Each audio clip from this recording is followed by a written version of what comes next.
The D-rings can be changed from internal to external D-rings in case of discomfort, or replaced if a D-ring is broken. Lift either the upper or the lower liner to expose the screw location. Depending on which D-ring you are moving or replacing, you may also have to remove the strap. Use a size 1 Phillips head screwdriver to undo the central screw.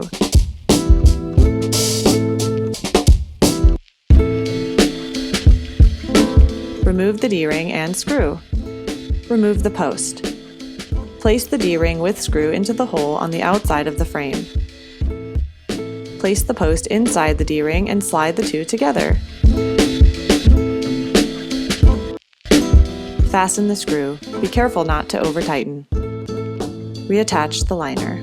Depending on which D-ring you are moving or replacing, you may also have to reattach the strap. Repeat the same process for all D-rings that you want to move or replace.